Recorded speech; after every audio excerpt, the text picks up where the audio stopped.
तो ये कहते हैं कि ये सिर्फ स्टेट के इलेक्शन है, मरकजी ना। आपको सुनना तो सुनिए, नहीं सुनना तो मैं चला जाता हूं। Carry on please.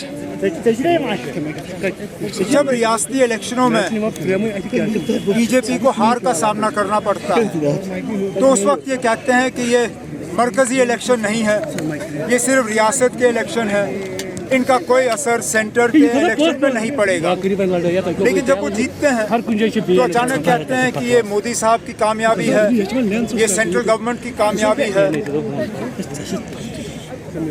क्या ये सेमीफाइनल है या नहीं है, इसका अंदाज़ा आप 5 साल पहले से कर सकते हैं। 5 साल पहले कांग्रेस ने छत्तीसगढ़ में भी जीता, राजस्थान में भी जीता, मध्य प्रदेश में भी जीता, लेकिन जब पार्लियामेंट इलेक्शन हुए तो तीनों में कांग्रेस ने हार का सामना किया। इस बार पार्लियामेंट इलेक्शन क्या इन्हीं रियासतों के इलेक्शन के पैटर्न पे होगा या नहीं, उसके लिए हमें देखना पड़ेगा। जी कह नहीं सकते हैं। What will be the next in J&K? They are claiming the next chief minister will be also from BJP. Chief minister तब बनता है जब इलेक्शन होते हैं, बिना इलेक्शन किए कोई चीफ मिनिस्टर नहीं बनता। जब बीजेपी इलेक्शन करने की मतलब मूड में ही नहीं है, जब उनको इलेक्शन करने की हिम्मत नहीं है, जब वो जानते हैं कि लोगों के सामने उनको भारी मतलब हार का सामना करना पड़ेगा। अरे आप असेंबली छोड़िए, पंचायत के इलेक्शन करने के लिए ये लोग तैयार नहीं है। 5 जनवरी को आपकी पंचायतें खत्म होंगी, आपके म्यूनसिपैलिटीज एक एक करके खत्म हो गए, म्यूनसिपैलिटी इलेक्शन हो नहीं रहे, असेंबली का ये कहाँ से दावा कर रहे हैं। रही बात नंबरों की, अपने तरफ से ये पूरी कोशिश कर रहे हैं। आज भी होम मिनिस्टर ऑफ इंडिया ने पार्लियामेंट में बिल इंट्रोड्यूस किया है जिसमें 3 सीटों पर रिजर्वेशन और लेफ्टिनेंट गवर्नर साहब उनको नॉमिनेट करेंगे। इससे पहले भी नॉमिनेशन से सीट भरी गई हैं जम्मू कश्मीर में, लेकिन वो इलेक्शन के बाद इलेक्टेड गवर्नमेंट ने उनको नॉमिनेट करने का काम किया।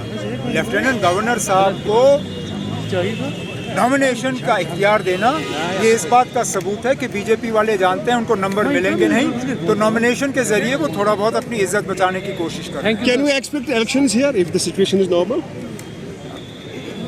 एक्सपेक्ट तो हम बहुत पहले से करते आ रहे हैं। आप एक्सपेक्ट करिए, हम भी एक्सपेक्ट करेंगे, लेकिन हमारे एक्सपेक्ट करने या ना करने से कोई फर्क नहीं पड़ता। बीजेपी वाले जो हैं वो लोगों का सामना करने के लिए तैयार नहीं। Is it true that where BJP wins, the Congress says they are going to Supreme Court? Because they are not satisfied about this result. Who is not satisfied? Congress. Elections are like that.